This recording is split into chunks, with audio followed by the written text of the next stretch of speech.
Hello students, आज ये हमारा फंडामेंटल ऑफ मैथ्स का 8th लेक्चर है। पिछले लेक्चर में हमने ग्रेटेस्ट इंटीजर फंक्शन और फ्रैक्शनल पार्ट फंक्शन स्टार्ट किया था और उस लेक्चर में हमने देखा था कि ग्रेटेस्ट इंटीजर फंक्शन या फ्रैक्शनल पार्ट फंक्शन क्या होते हैं। ठीक है, आज हम उनकी प्रॉपर्टीज़ पढ़ने वाले हैं, properties of greatest integer and fractional part function. Properties पहले हम समझेंगे और वो प्रॉपर्टीज़ जब हम समझ लेंगे तो फिर हम इस पे बेस्ड क्वेश्चंस कर पाएंगे। तो आज के लेक्चर में हम ये प्रॉपर्टी समझने वाले हैं और हम क्वेश्चंस करने वाले हैं which involves greatest integer and fractional part functions. ठीक, तो बच्चों अगर आपने लेक्चर 7 नहीं देखा है तो आप एक बार उसको पहले ज़रूर देखिए। अगर आपको आज के लेक्चर में डिफ़िकल्टी होती है तो उसको ज़रूर देखिए। ठीक, आपको चैनल पे मिल जाएगा और उसकी लिंक मैं डिस्क्रिप्शन में भी शेयर कर रहा हूँ। ठीक है, तो चलिए स्टार्ट करते हैं आज का lecture. Properties of greatest integer and fractional part function, ये मैंने बोर्ड पे लिखी हुई है, इनको एक एक करके समझते हैं। पहली प्रॉपर्टी में क्या लिखा है, x is equal to box X plus fraction X. यहीं से हमने स्टार्ट किया था कि x अगर कोई भी रियल नंबर है तो आप उसको कैसे लिख सकते हो, उसका ग्रेटेस्ट इंटीजर फंक्शन, उसका ग्रेटेस्ट इंटीजर का रिजल्ट प्लस उसका फ्रैक्शनल पार्ट का result, means x is equal to box X plus fraction X. ठीक है, बॉक्स एक्स जो होता है, सेकेंड प्रॉपर्टी, बॉक्स एक्स जो होता है किसी भी इनपुट का जो ग्रेटेस्ट इंटीजर का रिजल्ट होता है वो हमेशा x माइनस 1 से बड़ा होता है या less than equal to x होता है। अच्छा, अगर आप इंटीजर पुट करते हो, अगर आपका इनपुट सपोज 10 है तो 10 का बॉक्स क्या जाएगा 10, तो उस केस में क्या होगा, जो x है, ठीक है, वही बॉक्स x हो जाएगा, 10 का बॉक्स 10 ही रहने वाला है। अगर आप डेसिमल में पुट करते हो, सपोज आपने 9.9 पुट कर दिया तो 9.9 का बॉक्स कितना आने वाला है 9, तो x अगर आपका 9.9 था तो उसका बॉक्स 8.9 से बड़ा होगा। ठीक है, 8.9 x माइनस 1 करोगे तो 8.9 आएगा ना, और 9.9 से छोटा होगा तो उसके बीच में एक ही इंटीजर आएगा जो होगा 9, इसलिए 9.9 का बॉक्स 9 होने वाला है। ठीक, तो ये बिल्कुल डेफिनेशन वाली बात है। अगर आपको बॉक्स एक्स की डेफिनेशन क्लियर है तो आपको ये बात समझ आ जाएगी। ठीक है, थर्ड प्रॉपर्टी देखिए, इस पे मैंने स्टार लगाया, बड़ी इंपॉर्टेंट प्रॉपर्टी है ये। Box X plus box minus x, ऐसा कभी लिखा मिलता है, इनपुट में x है, ठीक है, और एक बार इनपुट में माइनस एक्स है, इन दोनों का हम सम कर रहे हैं, तो इनका रिजल्ट या तो 0 होता है या -1 होता है। अगर x इंटीजर होगा तो इसका रिजल्ट 0 होगा हमेशा, और x इंटीजर नहीं होगा तो हमेशा -1 होगा। इसको समझ लेते हैं थर्ड प्रॉपर्टी को। अगर मैं कोई इंटीग्रल वैल्यू पुट करता हूँ, सपोज 5 पुट कर देता हूँ, तो ये क्या बनेगा, box of 5 plus box of -5, तो 5 का बॉक्स 5 और -5 का बॉक्स -5, देखिए 0 आ रहा है। आप कोई भी इंटीजर पुट करिए, कोई भी इंटीजर, आपने 10 पुट किया तो यहाँ से 10 आएगा, यहाँ से -10 आएगा, रिजल्ट क्या हो जाएगा 0। तो box of x plus box of -x हमेशा 0 होगा अगर आप इंटीजर पुट कर रहे हैं। जब तक x इंटीजर है तब तक इसका रिजल्ट 0 है। अब अगर x इंटीजर नहीं है, आपका इनपुट नॉन इंटीग्रल वैल्यू है, तो रिजल्ट होगा -1। इसमें भी देख लेते हैं, मैंने 5.3 पुट किया सपोज, तो 5.3 का बॉक्स प्लस -5.3 का बॉक्स, तो 5.3 का बॉक्स क्या होगा 5, -5.3 का क्या होगा -6, कितना आ गया -1। कोई सी भी इंटीजर वैल्यू, ये तो मैंने बस एक एग्जांपल लिया है, आप कोई सी भी नॉन इंटीग्रल वैल्यू ले सकते हैं। नॉन इंटीग्रल वैल्यू लेने पे box X plus box of -x हमेशा -1 होगा। ये बड़ी इंपॉर्टेंट है, ध्यान रखना है, क्वेश्चंस में बहुत यूज होने वाली है। ठीक है, आगे बढ़ते हैं। फोर्थ प्रॉपर्टी ये क्या कह रही है कि box of x plus -i means integer, अगर ऐसा लिखा है तो आप उसको box of x plus minus integer लिख सकते हो। देखिए, अगर आपने 7.5 पुट कर दिया, ठीक है, तो 7.5 का बॉक्स क्या होने वाला है 7। ठीक, अब अगर आप उसमें 10 पुट ऐड कर देते तो क्या बन जाता 17.5 और उसका बॉक्स हो जाता 17। तो देखिए, आप 10 को हटा लेंगे तो भी कोई फर्क नहीं पड़ेगा, उस इंटीजर की इंटीग्रल बॉक्स वैल्यू तो वही आने वाली है जो वो इंटीजर खुद है। इस इंटीजर की बॉक्स वैल्यू क्या आने वाली है, जो वो इंटीजर खुद है, हमने इस प्रॉपर्टी में भी देखा था। ठीक है, तो बॉक्स x प्लस -i करिए या बॉक्स x प्लस -i करिए, एक ही बात है। मतलब बॉक्स के अंदर अगर कुछ इनपुट वेरिएबल है और उसमें इंटीजर एडिशन में लिखा है, सब्ट्रैक्शन में लिखा है, तो आप उस इंटीजर को बॉक्स के बाहर कर सकते हैं। क्वेश्चंस में बड़ी काम आएगी ये बात भी। ठीक है, आगे बढ़ते हैं। फिफ्थ प्रॉपर्टी ये कह रही है box of m into x, m मतलब कुछ स्केलर वैल्यू, अगर m इंटू एक्स का बॉक्स निकालोगे तो वो m टाइम्स बॉक्स x नहीं होगा। ये क्यों लिखा गया है कि ऐसी गलती हम ना करें। ठीक है, अगर मैंने m बाहर निकाल लिया तो मुझे वैल्यू कुछ और मिल सकती है। क्लियर, सिक्स्थ प्रॉपर्टी, जैसे हमने ये थर्ड पढ़ी थी ना बॉक्स में, ऐसे ये फ्रैक्शन में है कि fraction of x plus fraction of minus x. ठीक है, यहां पे भी अगर एक्स इंटीजर पुट करोगे तो रिजल्ट हमेशा जीरो आएगा। ठीक है, क्योंकि इंटीग्रल की फ्रैक्शन वैल्यू तो जीरो ही होनी है। अगर आपने 10 पुट कर दिया तो fraction of 10 zero, fraction of minus 10 भी जीरो, ओवरऑल क्या जाएगा जीरो। अगर एक्स की वैल्यू कुछ नॉन इंटीग्रल पुट की जाए, ठीक है, सिक्स प्रॉपर्टी में नॉन इंटीग्रल केस यहां देखते हैं। अगर एक्स की कोई नॉन इंटीग्रल वैल्यू पुट की जाए, क्या पुट कर देते हैं अपन, 10.3 पुट कर देते हैं। तो 10.3 का फ्रैक्शन प्लस माइनस 10.3 का फ्रैक्शन, तो 10.3 की फ्रैक्शन वैल्यू क्या होगी 0.3, माइनस 10.3 की फ्रैक्शन वैल्यू क्या होगी बताइए, माइनस 10.3 की प्लस 0.7, लास्ट लेक्चर में सीखा था हमने। तो इन दोनों का सम कितना आ गया 1। ठीक है, तो जब आप नॉन इंटीग्रल इनपुट दोगे fraction of x plus fraction of minus x, तो हमेशा क्या आएगा 1। आप किसी भी नॉन इंटीग्रल वैल्यू पे देख सकते हैं। अच्छा, seventh, fraction of x plus minus i. अगर एक्स कुछ इनपुट है उसमें इंटीजर ऐड कर दिया जाए तो उसकी फ्रैक्शन वैल्यू पे कोई फर्क नहीं पड़ेगा। जो फ्रैक्शन ऑफ एक्स होगा वही fraction of x plus minus i होगा। 3.2 का फ्रैक्शन निकालो 0.2 आएगा, या उसमें कुछ 20 ऐड कर दो तो भी फ्रैक्शन 23.2 का भी 0.2 ही रहना है। फ्रैक्शन वैल्यू तो वही आएगी ना। अगर आपने कुछ इंटीजर ऐड कर दिया तो फ्रैक्शन वैल्यू पे कोई फर्क नहीं पड़ेगा। तो इस केस में आप इस इंटीजर को भूल जाओ, सीधे सीधे आप उसको फ्रैक्शन एक्स लिख सकते हो। फिर fraction of M X, M times fraction X नहीं होता। ठीक है, ये गलती करने से बचना है, कहीं हम ऐसा ना लिख दें, क्योंकि एडिशन में देखिए ना, एडिशन में इंटीजर बाहर आ रहा है, तो मल्टीप्लिकेशन में भी हम कहीं कुछ एम बाहर ना निकाल दें, ऐसा नहीं कर सकते। नाइन्थ प्रॉपर्टी, अगर x इंटीजर है then box x is x, ये तो बेसिक डेफिनेशन है। ठीक है, दोबारा लिखिए ताकि आपको अच्छे से ये याद हो जाए। अगर x इंटीजर है तो फ्रैक्शन ऑफ x जीरो, किसी भी इंटीग्रल वैल्यू का फ्रैक्शनल पार्ट फंक्शन का रिजल्ट क्या होता है जीरो। तो आई होप ये प्रॉपर्टीज आपको समझ आ गई होंगी, इनको आप कॉपी करिए। इन पे बेस्ड क्वेश्चंस अब हम स्टार्ट करते हैं। चलिए क्वेश्चन लेते हैं। If y is equal to 2 times of box x plus 5 is equal to 3 times of box x plus 5 where this box is greatest into a function then y is equal to, अच्छा मुझे y की value बतानी है, मतलब मुझे इन दोनों को solve करना है और फिर देखना है y की वैल्यू क्या आ रही है। ठीक है, करते हैं। तो देखिए यहाँ पे मैं क्या लिख सकता हूँ, इक्वेशन क्या लिखी हुई है, 2 times of box x plus 5 is equal to 3 times of box x minus 4। ठीक है, इसको सॉल्व करते हैं। अभी हमने क्या सीखा था कि अगर box of x plus integer लिखा है तो उसको हम बॉक्स x प्लस इंटीजर लिख सकते हैं।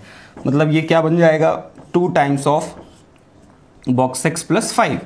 ये हमने अभी प्रॉपर्टी में देखा था, इसको ऐसे लिखा जा सकता है। इसको क्या लिख सकते हैं, 3 टाइम्स ये हो जाएगा बॉक्स ऑफ x माइनस 4। ठीक, x माइनस इंटीजर तो बॉक्स x माइनस इंटीजर।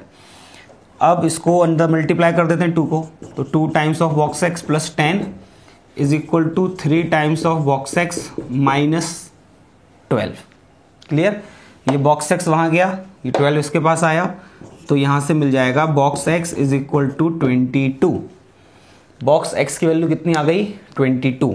अब देखिए सॉल्व फॉर x तो बोला नहीं है, बट फिर भी हम यहाँ पे लिख लेते हैं x वैल्यू क्या होने वाली है।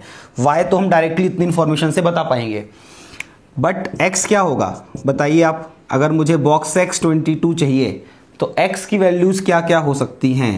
x हो सकता है 22 क्लोज से 23 ओपन। x की वैल्यू 22 से 23 तक, 23 पुट नहीं कर सकते आप, 23 पुट करोगे तो उसका बॉक्स 23 हो जाएगा। तो 22 क्लोज से 23 ओपन, कुछ भी वैल्यू पुट करोगे तो उसका बॉक्स 22 आएगा। ठीक है, मुझे बताना था y मेरा क्या है। y को मैं ये भी कह सकता हूँ और ये भी कह सकता हूँ। तो अगर मैं यहाँ से देखूंगा तो y की वैल्यू क्या है, 2 times box x plus 5। Clear, और बॉक्स x कितना आ चुका है, बॉक्स x आ चुका है 22, तो हो गया 22 प्लस 5 27 इंटू 2 54। तो y की वैल्यू क्या आ गई 54। मेरा आंसर आ गया 54। तो इस क्वेश्चन हमने क्या देखा कि बेसिक सी प्रॉपर्टी बॉक्स x प्लस आई को आप बॉक्स x प्लस आई लिख सकते हो। ठीक है, बस उस पर बेस्ड क्वेश्चन था, कॉपी करिए।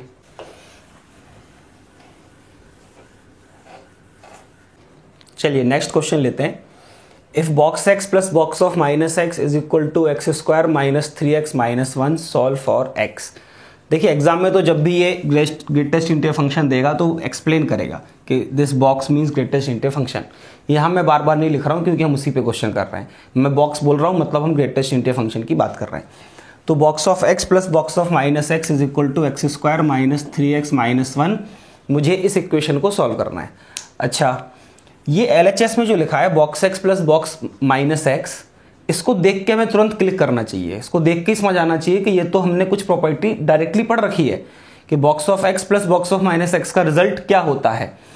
क्या होता था, वो थर्ड प्रॉपर्टी स्टार लगाया था, तो उसका रिजल्ट एक बार 0 होता है और एक बार -1 होता है। मतलब क्या कि अगर x इंटीजर होगा तो यहाँ पे आपको केस बनाने पड़ेंगे। Case 1, if x belongs to integer, अगर x इंटीजर है तो box X plus box of minus x की वैल्यू क्या होती है, 0। तो मतलब मुझे इक्वेशन क्या मिल जाएगी, X square minus 3x minus 1 is equal to 0। अब मुझे इस इक्वेशन को सॉल्व करना है। मुझे प्रोडक्ट में चाहिए 1। अब आप इसका डिस्क्रिमिनेंट चेक कर लो जरा। अगर डिस्क्रिमिनेंट परफेक्ट स्क्वायर नहीं आया तो इंटीग्रल वैल्यू मिल ही नहीं सकती। तो इसका डिस्क्रिमिनेंट कितना आ रहा है, b स्क्वायर करोगे आप तो कितना हो गया 9 माइनस 4ac, 9 प्लस 4 13। क्योंकि इसका डिस्क्रिमिनेंट परफेक्ट स्क्वायर नहीं आ रहा है मतलब इसके रूट्स कैसे मिलेंगे, इर्रेशनल। बात को समझिए, मैं ये नहीं कह रहा हूँ कि रूट नहीं मिलेंगे, रूट्स तो मिलेंगे बट वो कैसे होंगे, इर्रेशनल। और आपने कंडीशन क्या लगा रखी है कि x बिलोंग्स टू इंटीजर। तो इस इक्वेशन का अगर इंटीग्रल सॉल्यूशन आता तो ही मैं उसको अपने सॉल्यूशन में इंक्लूड कर सकता था। और यहाँ से जो x की वैल्यूज आने वाली हैं वो इंटीग्रल तो नहीं आने वाली। तो फर्स्ट केस से मुझे क्या सॉल्यूशन मिल गया, नो सॉल्यूशन। ठीक, तो जब x बिलोंग्स टू इंटीजर होगा तो इस इक्वेशन का कोई सॉल्यूशन नहीं होगा, क्योंकि जब x इंटीजर होगा तो ये वैल्यू 0 होने वाली है। फिर ये जो इक्वेशन बनी इसके जो रूट्स हैं वो इर्रेशनल हो रहे हैं। ठीक है, आगे बढ़ते हैं। सेकेंड केस, सेकेंड केस में क्या, if x does not belongs to integer. अच्छा, अगर ऐसा होता है x does not belongs to integer तो box x plus box minus x की वैल्यू क्या होती है, -1। तो यहां से मुझे इक्वेशन क्या मिल जाएगी, X square minus 3x minus 1 is equal to -1। इस केस में -1 होता है ये। ठीक है, ये -1 से -1 तो कैंसिल हो जाएगा, क्या बचेगा, सिर्फ X square minus 3x equal to 0। तो यहां से मुझे x की 2 वैल्यूज आ गई, 0 और 3। बट इस बार आपने क्या केस लिया था, x does not belongs to integer, और ये दोनों वैल्यूज मुझे कैसी मिल रही हैं, इंटीग्रल। मतलब मैं इन दोनों को ही आंसर में इंक्लूड नहीं कर पाऊंगा। इस इक्वेशन के जो 2 सॉल्यूशन है वो दोनों ही इंटीग्रल आ रहे हैं। और मेरा केस क्या था, when x does not belongs to integer means non integral solution मिलने चाहिए थे, वो नहीं मिल रहे हैं। तो सेकेंड केस से भी मुझे क्या मिल गया, नो सॉल्यूशन। मतलब फर्स्ट केस में भी नो सॉल्यूशन, सेकेंड केस में नो सॉल्यूशन, तो उनका यूनियन भी नो सॉल्यूशन। तो मैं फाइनली क्या कह सकता हूँ, इस इक्वेशन के सॉल्यूशन क्या है, नो सॉल्यूशन। x की कोई वैल्यू नहीं हो सकती जो इस इक्वेशन को सेटिस्फाई करे। क्लियर। तो बस ये प्रॉपर्टी देखनी थी कि box x plus minus X के बॉक्स को एक बार 0 लिखा जा सकता है when x belongs to integer, और एक बार -1 लिख सकते हैं जब x does not belongs to integer. और उसके बाद तो बस इक्वेशन सॉल्व करना था। कॉपी करिए। चलिए नेक्स्ट क्वेश्चन लेते हैं। If box x plus box y is equal to 2 where x and y both are greater than equal to 0, then find the area of the graph bounded by given equation। तो question को देख के समझ में आ रहा है कि ये जो इक्वेशन दी है इसका हम ग्राफ बनाने जाएंगे तो कुछ बाउंडेड रीजन मिलेगा, और उस बाउंडेड रीजन का मुझे एरिया फाइंड करना है। ठीक है, तो x greater than equal to 0 and y greater than equal to 0 दिया है जब भी बॉक्स रिलेटेड चीज़ें हों। जैसे मॉडुलस में जब हम सोचते थे तो कैसे सोचते थे कि इनपुट नेगेटिव हो रहा है या पॉजिटिव हो रहा है, तो ऐसे ही जब बॉक्स रिलेटेड चीज़ें होंगी तो इंटीजर टू इंटीजर दिमाग लगाना है हमेशा कि एक इंटीग्रल वैल्यू कब मिल रही है, अगले इंटीजर वैल्यू कब मिलेगी, इस तरह से। तो मैं ऐसे मान लेता हूँ कि बॉक्स x का रिजल्ट 0। देखिए x और y दोनों ही पॉजिटिव हैं, तो बॉक्स x या बॉक्स y का रिजल्ट नेगेटिव तो नहीं हो सकता। अगर आप x की वैल्यू 0 से बड़ी पुट करेंगे तो बॉक्स x की वैल्यू भी 0 से बड़ी मिलेगी। ठीक है, और 0 भी मिल सकती है क्योंकि आप x को 0 भी रख रहे हो। ठीक है, 0 से 1 ओपन तक मिल सकती, तो बॉक्स x का रिजल्ट 0 मिल सकता है, 1 मिल सकता है, 2 मिल सकता है, एंड सो ऑन। तो मैं पहले केस में ले रहा हूं कि पहला केस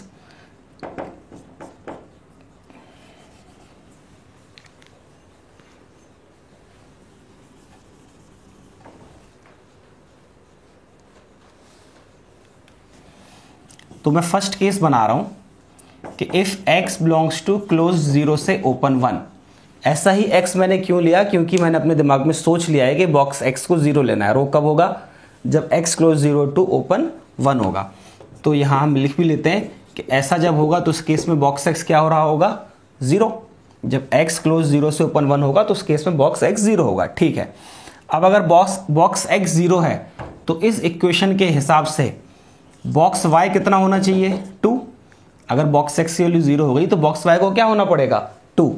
तो इस हिसाब से फिर y को क्या होना पड़ेगा, बॉक्स y की वैल्यू 2 कब मिलेगी, जब y 2 क्लोज से 3 ओपन होगा। ठीक, तो अब आप जरा ध्यान से समझिए, आपको एक सॉल्यूशन मिल गया है, एक पेयर ऑफ सॉल्यूशन मिल गया कि x की वैल्यू क्लोज 0 से 1 ओपन तक आप कुछ भी पुट करिए, साथ में y की वैल्यू 2 क्लोज से 3 ओपन तक कुछ भी पुट करिए, ये दोनों मिलके इस इक्वेशन को सेटिस्फाई करेंगे। तो आपको ये इतने सारे सॉल्यूशन मिल चुके हैं। आगे बढ़ते हैं, सेकंड केस लेते हैं। अभी हमने x को लिया था 0 से 1, ये ध्यान में रखिए कि बॉक्स x 0 कब आएगा। अब मैं लेता हूं when x belongs to 1 close to 2 open. इतने पूरे केस में बॉक्स x क्या हो रहा होगा, 1। अगर आप x की वैल्यू 1 से लेकर 2 तक लेते हो तो बॉक्स x 1 होगा। अगर बॉक्स x 1 हो गया, यहां पे आपने बॉक्स x की वैल्यू पुट कर दी 1, तो बॉक्स y कितना मिल जाएगा, 1। तभी box x plus box y 2 हो पाएगा। ठीक है, अब अगर बॉक्स ऑफ y 1 है तो y क्या हो जाएगा, 1 क्लोज से 2 ओपन। ठीक, बहुत बेसिक सी बात है, लास्ट लेक्चर में सीखी थी हमने ये सब चीजें। तो बॉक्स ऑफ y अगर 1 है तो y क्या होगा, 1 क्लोज से लेके 2 ओपन तक। ठीक है, ये मुझे दूसरे सॉल्यूशन में लगा कि आप x की वैल्यू इस इंटरवल में से कुछ भी रखिए, साथ में y की वैल्यू इस इंटरवल में से कुछ भी रखिए, वो दोनों मिलकर उस इक्वेशन को सेटिस्फाई करेंगे। थर्ड केस, अब आप समझ ही गए होंगे कि थर्ड केस में x को क्या लेना है, क्लोज 2 से 3 ओपन, ये सोचते हुए कि इस पूरे इंटरवल में बॉक्स x जो है वो 2 आएगा। ठीक, बॉक्स x 2 आएगा, आपने यहां रखा, तो फिर बॉक्स y कितना मिल जाएगा इस बार, 0। ठीक है, बॉक्स y 0 होगा तो मतलब y कहां से कहां तक होना चाहिए, क्लोज्ड 0 से 1 ओपन। अब अगला कोई केस नहीं बनेगा क्योंकि बॉक्स x 2 हो गया। अगर बॉक्स 2 तक आपने ले लिया, अगर आपने बॉक्स x को 3 के हिसाब से केस बनाया तो उस केस में बॉक्स y -1 होना पड़ेगा, जो कि हो नहीं सकता क्योंकि x और y की जो वैल्यूज हैं वो 0 से बड़ी होनी चाहिए। इसलिए x को 0 से सोचना स्टार्ट किया था हमने। ठीक है, तो ये मुझे 3 केस में सॉल्यूशन मिल गए। पहला सॉल्यूशन क्या मिल गया कि x की वैल्यू इस इंटरवल में से, साथ में y की वैल्यू इस इंटरवल में से उठाइए, सॉल्यूशन होगा। या फिर x की वैल्यू यहां से, y की वैल्यू इस इंटरवल से, वो एक सॉल्यूशन होगा। या फिर x की वैल्यू इधर से, y की वैल्यू इधर से, वो सॉल्यूशन होंगे। अब इसको जरा ग्राफ में बनाने की कोशिश करते हैं। ठीक है, ये मेरी x एक्सिस है, ये y एक्सिस है। देखिए ग्राफ कैसा बनने वाला है। x की वैल्यू 0 से 1 तक कुछ भी रखिए, ये x 0 हो गया, ये यहाँ पे x मान लेते हैं 1 हो गया। x की वैल्यू 0 से 1 तक आप कुछ भी रखिए, y की वैल्यू कहाँ से कहाँ तक मिल रही है, 2 से 3 तक। तो y सपोज यहाँ पे 2 है और ये 3 है। ठीक है, तो x की वैल्यू जब 0 से 1 है तो y की वैल्यूज क्या है, 2 से 3 तक। तो ये जो बॉक्स मैंने बनाया, ये पूरा बॉक्स इस सॉल्यूशन को रिप्रेजेंट कर रहा है। इस बॉक्स में आने वाले सारे पॉइंट्स, जितने भी पॉइंट्स इसमें हैं, ठीक है, इसको मैं शेड कर देता हूं, जितने भी ये इनफाइनाइट पॉइंट जिसमें आने वाले हैं वो सारे इस इक्वेशन के सॉल्यूशन है। x की वैल्यू 0 से 1 तक कुछ भी लीजिए, y की वैल्यू 2 से 3 तक कुछ भी लीजिए, वो इस इक्वेशन को सेटिस्फाई करेंगे। ठीक, अगले केस में क्या मिला था कि x अगर 1 से 2 है, x अगर 1 से 2 है तो y भी 1 से 2 है, तो यहां कहीं 1 मान लेते हैं। तो y 1 से 2 मतलब ऐसा कुछ हो गया। आप लोग सीधी लाइन बनाइएगा, मेरी तो सीधी नहीं बन सकती यहाँ पे। ठीक है, तो 1 से 2 में ये पूरा बॉक्स आपका सॉल्यूशन हो गया। जब x 1 से 2 है तो y भी 1 से 2 होना चाहिए। ठीक, थर्ड केस, x अगर 2 से 3 तक है, x आपका अगर 2 से 3 तक है तो y 0 से 1, तो ये बन गया। तो ये 3 ऐसे स्क्वायर शेप का कुछ ग्राफ आपको मिल जाएगा जो इसके सॉल्यूशन है। अब फाइनल एरिया मुझे बताना है। ये तो स्क्वायर है ना, जिसकी साइड क्या है 1, तो इस बॉक्स का एरिया कितना होगा 1 स्क्वायर यूनिट, इसका भी 1 और इसका भी 1। तो फाइनली आपको कितने यूनिट एरिया मिल जाएगा, 3 स्क्वायर यूनिट्स, आपको एरिया मिल गया 3 स्क्वायर यूनिट्स। ठीक, आई होप समझ आ गया होगा क्वेश्चन। कॉपी करिए।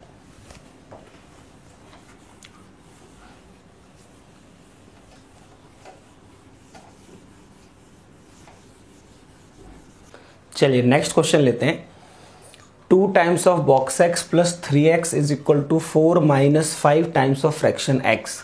ये एक क्वेश्चन मुझे सॉल्व करनी है। अब देखिए, हमने पहली बार ऐसा क्वेश्चन लिया है जिसमें एक ही क्वेश्चन में बॉक्स एक्स भी दिख रहा है और फ्रैक्शन एक्स भी दिख रहा है।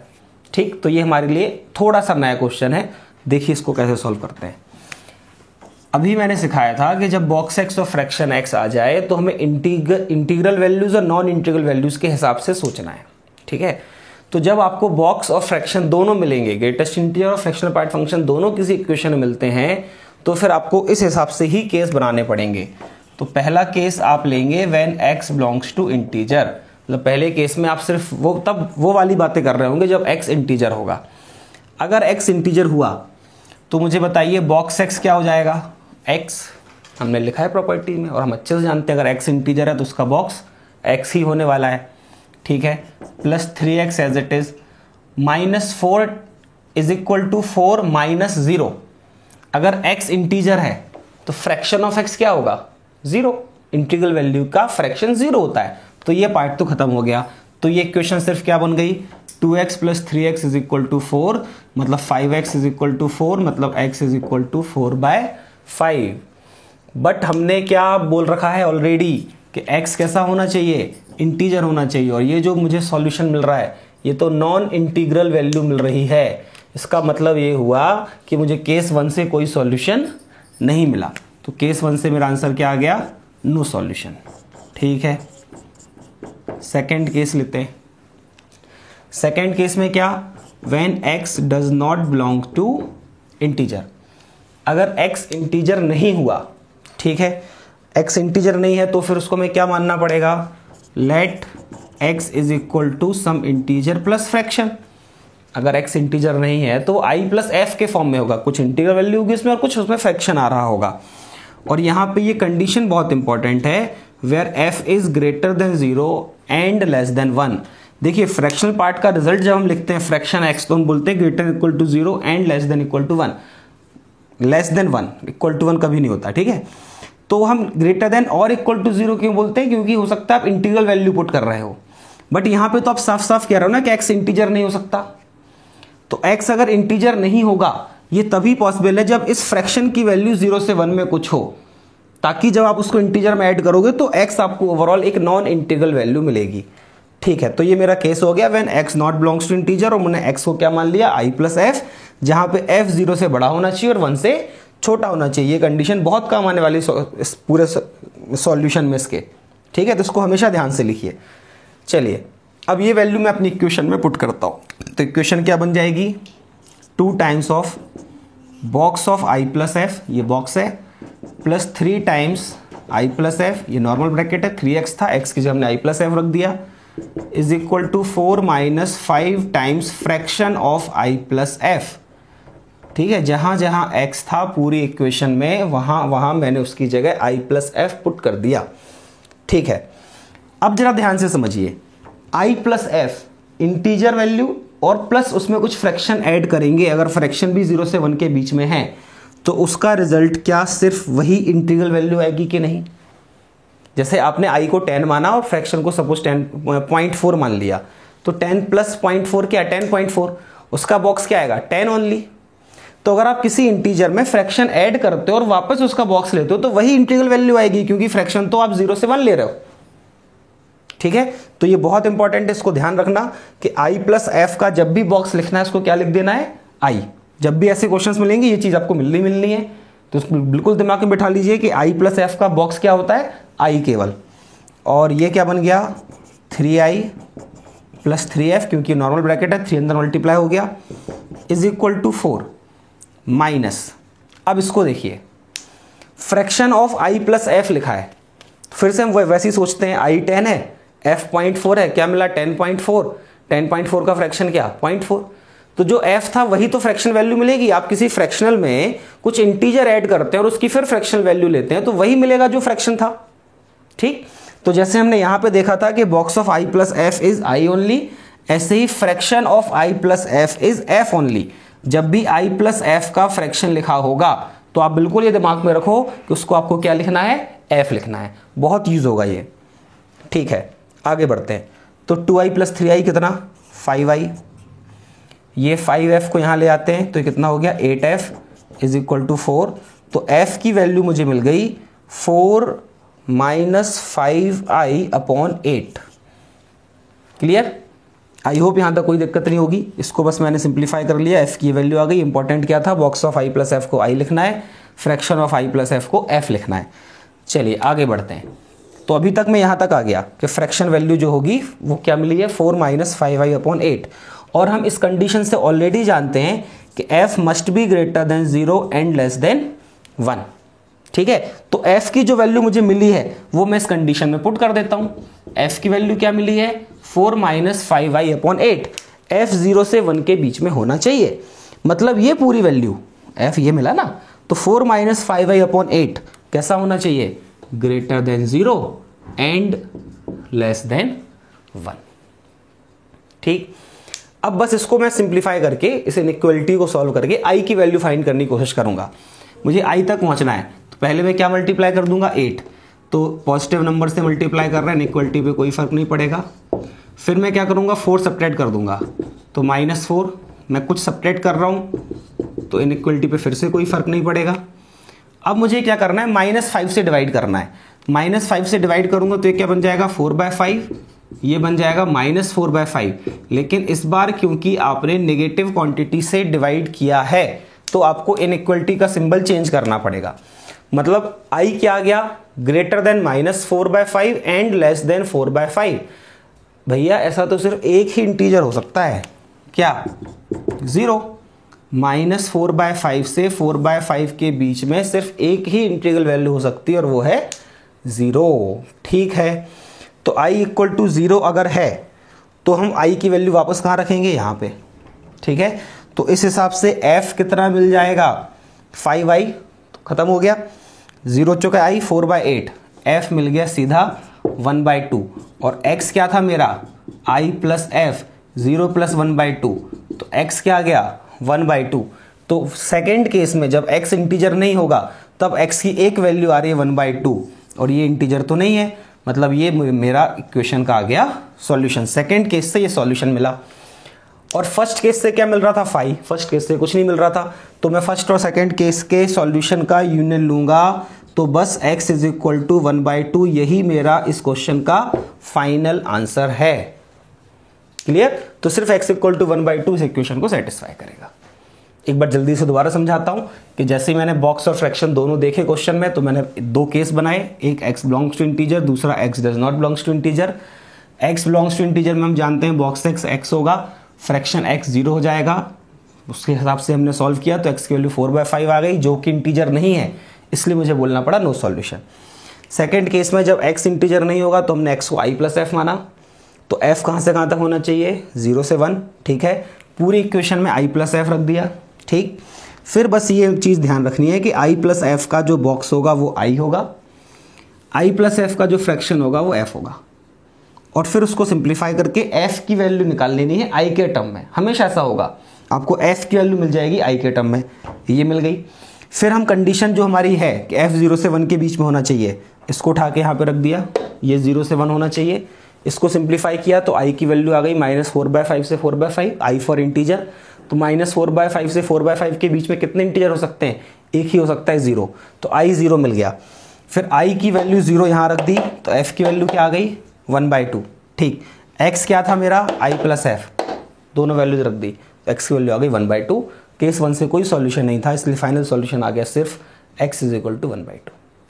अच्छा क्वेश्चन था, कॉपी करिए। फिर एक और क्वेश्चन करते हैं।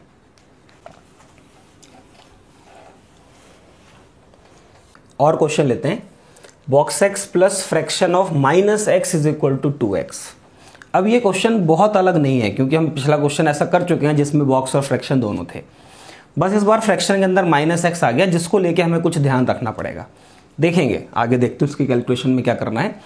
इनिशियली हम क्या जानते हैं, जब भी ऐसा क्वेश्चन आएगा जिसमें बॉक्स और फ्रैक्शन दोनों होंगे तो मुझे वहां पे 2 केसेस बनाने हैं x के लिए। ठीक, केस 1 क्या लेना है, when x belongs to integer, और केस 2 लेना है when x does not belongs to integer.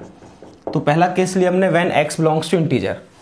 तो इस केस में क्या होगा, जब x इंटीजर है तो बॉक्स x कितना हो जाता है, x,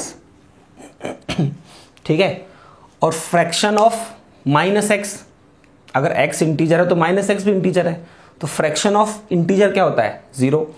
तो आपको यहां से क्या मिल गया कुल मिला के, x is equal to 2x।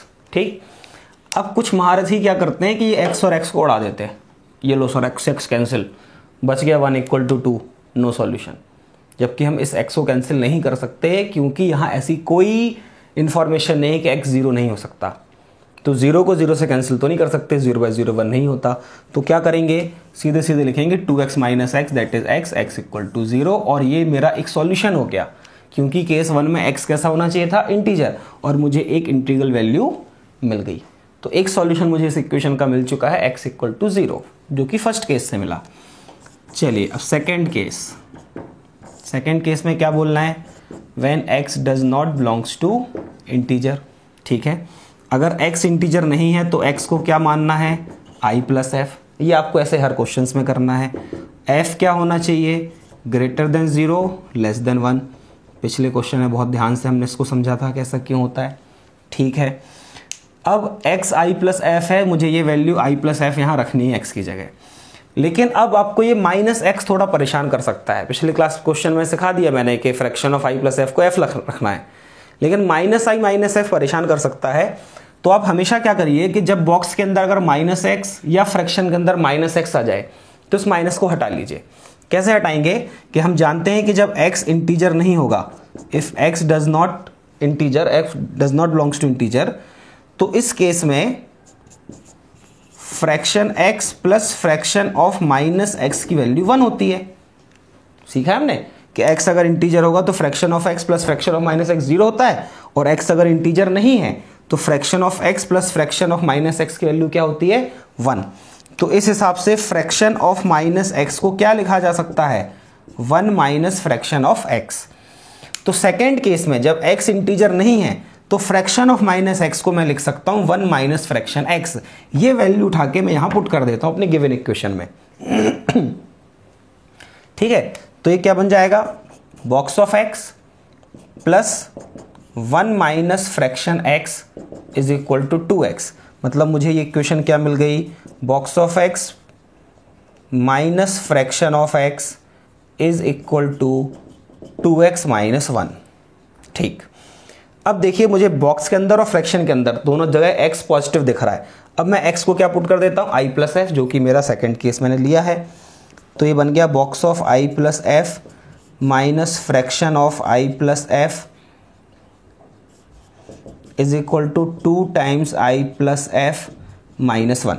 बस अब इसको जल्दी सिंप्लीफाई कर लेना है। Box of i plus F को क्या लिखना है, i, fraction of i plus F को क्या लिखना है, f, इज इक्वल टू क्या बन गया, 2i प्लस 2f माइनस 1। फिर यहां से मुझे क्या करना है, f की वैल्यू फाइंड करनी है i के टर्म में। ठीक है, तो ये क्या बन जाएगा उधर जाके 3f, ये हो गया 3f। ठीक है, ये इधर गया 3f हो गया, ये इधर आके हो गया 1 माइनस i, है ना, ये माइनस f गया वहां पे, 3f हो गया, ये 1 इधर आया और 2 इधर आया, तो 1 प्लस i माइनस 2i मतलब माइनस i। ठीक है, तो f की वैल्यू क्या बन गई, 1 माइनस i अपॉन 3। ठीक है, अब f कैसा होना चाहिए, ग्रेटर देन 0 लेस देन 1। तो यहाँ पुट कर देते हैं, f की वैल्यू आ चुकी है i minus 1 minus i by 3। This must be greater than 0 less than 1। 3 से मल्टीप्लाई किया तो ये 0 हो गया, ये 1 माइनस i, ये 3 हो गया। ठीक है, 1 हटाया तो ये -1, ये माइनस i हो गया, ये 2 हो गया, माइनस से मल्टीप्लाई किया तो ये i बन गया, इधर -2 इधर 1, लेकिन -1 से मल्टीप्लाई किया है तो इनइक्वलिटी का साइन हो जाएगा चेंज। तो -2 से बड़ा होना चाहिए, 1 से छोटा होना चाहिए i। तो i के कितने वैल्यूज़ मिल गई मुझे यहाँ पे, एक बार 0 मिल गई और एक बार 1 मिल गई, सॉरी -2 से बड़ा -1 और 0 मिल गई, 1 के बराबर तो नहीं हो सकता, ठीक है। तो -2 से 1 के बीच में दो इंटीग्रल वैल्यू हो सकती है, -1 और 0, ठीक है। अब इनके रिस्पेक्ट में इनके लिए एक एक करके f लिख लेते हैं। तो जब i -1 होगा, जब i -1 होगा तो f कितना होगा, कहाँ आया f की वैल्यू i के टर्म में, ये रही। तो अगर आप i को -1 रखते हो यहाँ पे तो क्या बन जाएगा, 1 माइनस ऑफ -1 मतलब 2, तो f हो गया आपका 2/3, ठीक है। जब i को 0 रखा तो उस केस में f कितना मिल रहा है, 1/3। तो x की वैल्यू क्या है, i प्लस f, है ना। तो एक बार x क्या मिल जाएगा आपको, जब i -1 है तब f कितना है, 2/3, ठीक है। तो इस केस में -3 + 2 कितना आ गया, -1/3। अगले बार i प्लस f करोगे, i 0 है तो f 1/3 है, 0 + 1/3 1/3। तो x की ये दो वैल्यूज आ गई मेरे पास, एक आ गई -1/3, एक आ गई 1/3। Does not belongs to integer था, दोनों इंटीजर नहीं है, मतलब ये दोनों ही मेरे क्वेश्चन का सॉल्यूशन होने वाली है। सेकंड केस से ये दो सॉल्यूशन मिल रहा है, ठीक। और फर्स्ट केस से 0 मिल चुका है, तो उस क्वेश्चन का फाइनल आंसर क्या हो गया, एक वैल्यू हो गई 0, एक हो गई -1/3 और एक हो गई 1/3। तो ये तीन वैल्यूज इस क्वेश्चन का फाइनल सॉल्यूशन है। आई होप ये आपको जल्दी समझ आ गया होगा, बिल्कुल पिछले क्वेश्चन पे बेस्ड था। बस मैंने यहाँ पे एक चीज़ नहीं ली थी कि फ्रैक्शन के अंदर -x था, वो फ्रैक्शन के अंदर -x जो था उसको हटाने के लिए ये प्रॉपर्टी हमने यूज़ की, और कुछ इसमें अलग नहीं था, ठीक है। कॉपी करिए।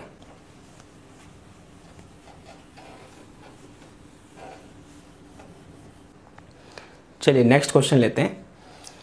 Mod of 2x - 1 = 3 times box x plus 2 times fraction x। अब ये क्वेश्चन थोड़ा और डिफिकल्ट हो गया पहले से, क्योंकि बॉक्स और फ्रैक्शन तो है ही, साथ में एक मॉडुलस और आ गया। अब इस मॉडुलस का क्या करोगे आप, ठीक है। क्या करोगे, डिफाइन करोगे इसको जैसा हमेशा करते आए हो, ठीक है। तो सबसे पहला काम हम यही करेंगे कि इस मॉडुलस को फ्री करेंगे इक्वेशन से, ठीक है। मतलब इक्वेशन को मॉडुलस से फ्री करेंगे, ठीक। तो इसके लिए मुझे क्या समझ में आ रहा है कि इस मॉडुलस का एक क्रिटिकल पॉइंट है 1/2, मतलब एक ये इंटरवल हो गया x बिलोंग्स टू -∞ से 1/2 और दूसरा इंटरवल हो गया 1/2 से ∞। ये हमने किसको, इस मॉडुलस को देख के, मॉडुलस के अंदर 2x - 1 एक लीनियर टर्म लिखा है जिसका क्रिटिकल पॉइंट 1/2 है, तो उस क्रिटिकल पॉइंट ने नंबर लाइन को दो इंटरवल में डिवाइड कर दिया। अब x जब -∞ से 1/2 होगा तो ये मॉडुलस माइनस साइन के साथ खुलेगा। पूरा मॉडुलस फंक्शन आप पढ़ चुके, आप अच्छे से जानते हो ये मॉडुलस को कैसे हटाना है। इज इक्वल टू क्या हो गया, 3 box x plus 2 fraction x।